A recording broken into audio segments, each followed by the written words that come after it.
Karen Davila, sinoplak na si Auntie Claire matapos ipagtanggol itong si Tamba sa mga banat ni VP Sara.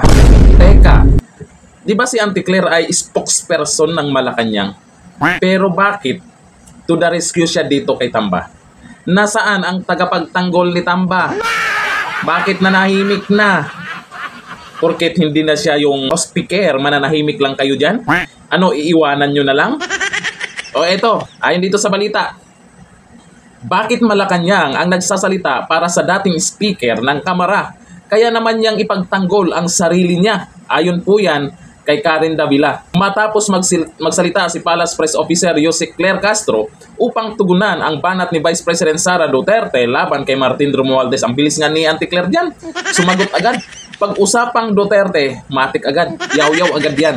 Hindi siguro niya iniisip kung ano yung lumalabas sa bunganga niya. O alam ba niya kung ano talaga yung trabaho niya? Baka akala niya nagbablog lang siya.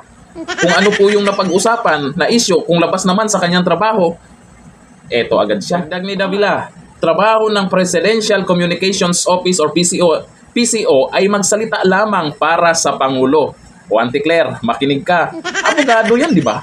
Ba't mas magaling tong mag-isip si Karen Davila kaysa kanya? Ayon kay Karen, ang trabaho ng Presidential Communication Office ay magsalita para sa Pangulo. Kapag dinipensahan o inatake nila ang isang tao, nagmumukhang mismong Pangulo ang nasa likod nito. Dahil ba dito sa sinasabi ni Auntie Claire na pinagtanggol niya itong si Tamba? Yan ba yung sinasabi din ni Dunyor?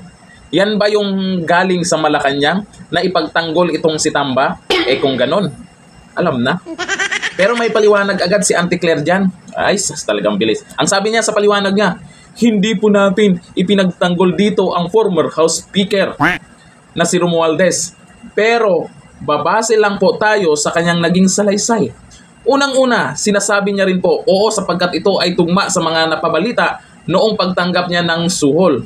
Ang sabi niya po sa salita, napabalita. So ibig sabihin, napabanggit lang pero walang naging desisyon ang korte tungkol sa di umanong suhol.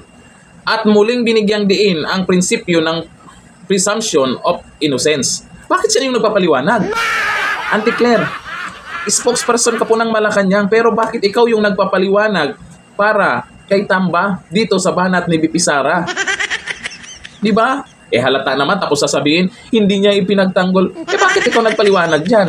Ano ba tawag dyan? Siguro naman kahit hindi abogado, alam na pinagtanggol talaga niya itong si Tamba. Tapos ngayon itatanggi niya?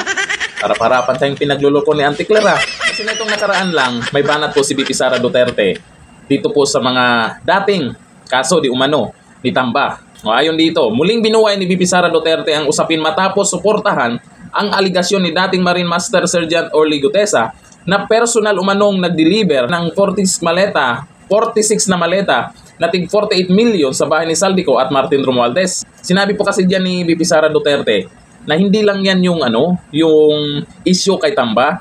May nabanggit si VP Sara yung mga nakaraan na napabalita. Tapos ito ang bilis nakasagot ni Auntie Claire. Ang sabi ng ibang mga netizens diyan, baka naman itong si Auntie Claire ay nag-extra income lang. Ano yung ibig sabihin extra income? Di ba yung trabaho niya, spokesperson ng Malacanang?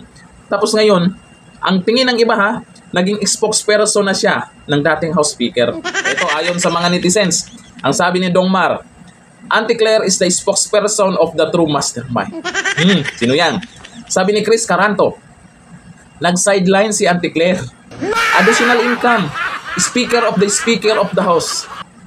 Yan ang tingin ng iba. O ito, sabi ni Roel G. Cruz, extra income niya yun. Tingin po ng karamihan yan na itong si Auntie Claire may extra income daw.